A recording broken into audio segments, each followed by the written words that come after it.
Hidup zaman sekarang jauh lebih enak.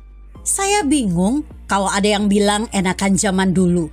Juga bingung kalau dikatakan ekonomi susah. Yang susah kan cuma tinggal preman, koruptor, dan politisi-politisi yang tak terpilih lagi oleh rakyat.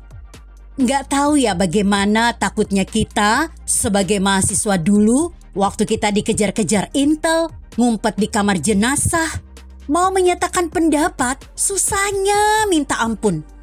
Itu saat negeri dikuasai oknum diktator militer. Ngeri. Cari 1.000 perak saja saat itu susah sekali. Cuman karena dulu nggak ada WhatsApp dan Facebook, kita nggak saling komen. Lagian kalau ngeluh, ya besoknya udah hilang diciduk aparat. Ngeri. Naik bis, nggak ada yang ada AC-nya. Copetnya ada di mana-mana. Bahkan pada bawa sangkur. Kita penumpang bis dulu biasanya dirogoh dan diperas copet dan begal. Preman di setiap sudut jalan.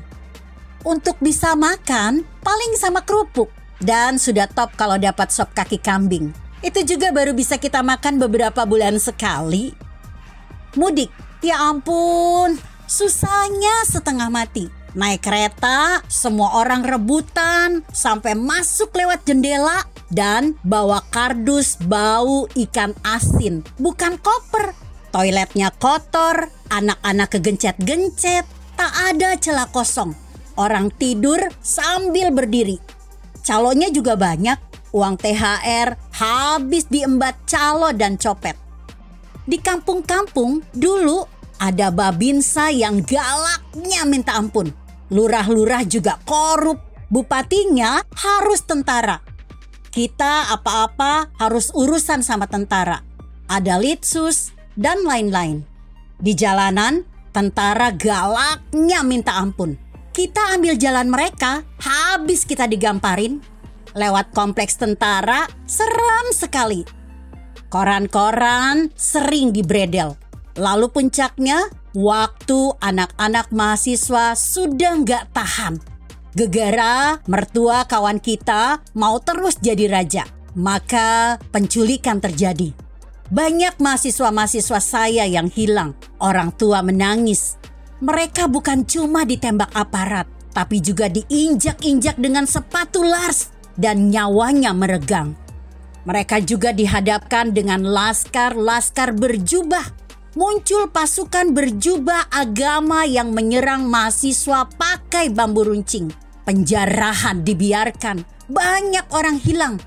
Kekerasan itu adalah bagian dari sesuatu yang awalnya adalah intoleransi.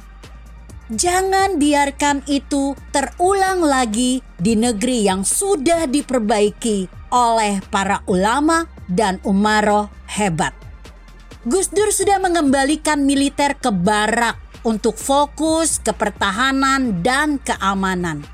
Tentara zaman sekarang sudah jauh lebih manusiawi dan punya tantangan baru, yaitu perang proksi. Sekarang, para oknum yang dulu gagal melanjutkan kekuasaannya secara diktator mencoba kembali. Tentu mereka senang mengendalikan orang-orang lugu dan mereka yang mudah dimanipulasi dengan sorga. Tapi janganlah kita mudah tertipu, sahabat.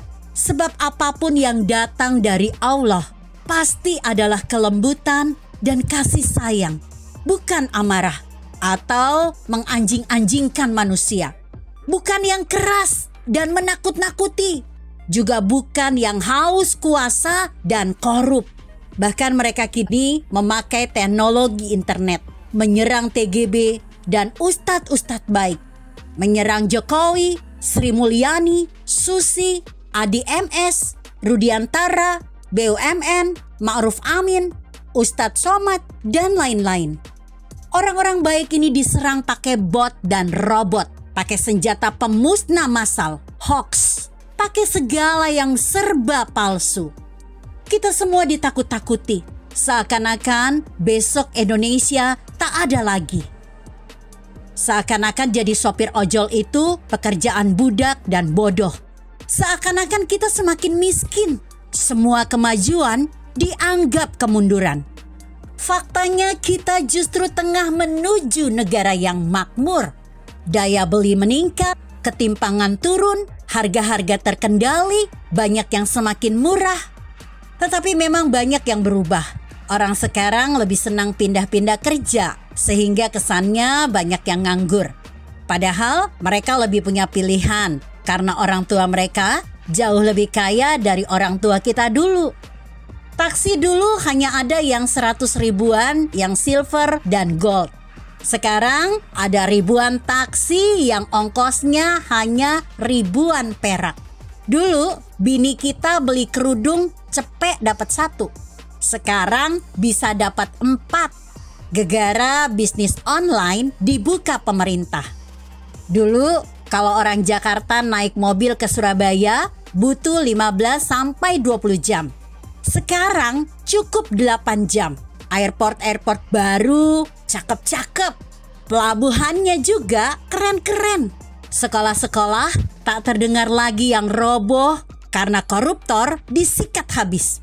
PNS-nya sudah digaji lebih baik. Kontrolnya jauh lebih kuat. Dulu kita malu kalau ngaku jadi orang Indonesia pas jalan-jalan ke luar negeri.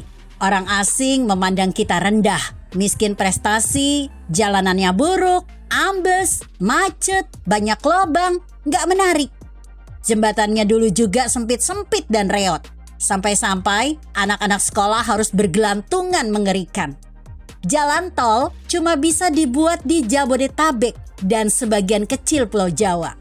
Itu pun banyak yang sampai 20 tahun nggak kelar-kelar. Korupsinya menggunung. Sebab anak-anak presiden dulu ngambil proyek-proyek besar secara serakah dan bekerja sama dengan para kroni-kroninya. Merekalah yang menjadi role model awal para koruptor. Mereka merusak nilai-nilai bangsa. Militer juga dulu sangat berkuasa dan selalu maunya punya presiden dari militer. Seakan-akan tak ada pemimpin sipil. Maka kita dipandang sejajar dengan Uganda di era Idi Amin atau Irak di era Jenderal Saddam Hussein, dianggap diktator militer. Duh, malu deh zaman itu. Efeknya masih ada sampai sekarang. Setiap kali sipil menjadi presiden, kok selalu dikatain PKI? Ada apa ini? Sekarang bangsa kita di bawah Jokowi sudah muncul sebagai kekuatan baru yang nyata di dunia. Orang sipil berbadan kecil dan sudah merasa cukup dengan makan sedikit, tapi semangat membangunnya begitu kuat. Freeport tunduk, Singapura takut. Swiss mau tanda tangan untuk kembalikan harta-harta kita yang disimpan para koruptor di sana. Malaysia kembali memandang RI. Bahkan di Asian Games kita bisa unjuk prestasi. Anak-anak muda kita semakin menonjol dengan inovasi sejak diberi ruang lewat Big Craft. Dan sering dikunjungi presiden. Bahkan produk-produknya dipromosikan beliau. Banggalah punya pemimpin yang meski dia orang sipil, tetapi dia adem, ibadahnya jelas, puasanya disaksikan Ustadz Yusuf Mansur. Kerja keras buat kita dan hasilnya nyata. Sahabat, hanya orang-orang baguslah yang selalu ditakuti para diktator dan koruptor. Hanya karena dia diperhitungkan, maka dia dikirim rumor dan hoax yang enggak-enggak. Mereka yang mentereng hanya berani dari semak-semak. Benar-benar terlalu kerdil. Mentang-mentang tak punya prestasi, kini membual dan memutarbalikkan fakta-fakta. Hidup ini begitu indah dan akan banyak hal indah yang bisa kita nikmati. Kalau negeri ini damai, dipimpin pemimpin yang adem, optimis, rendah hati, dan mau mendengarkan. Itulah sebabnya mata batin kita tertuju pada Jokowi. Tuhan selalu menjaga orang-orang baik. Amin.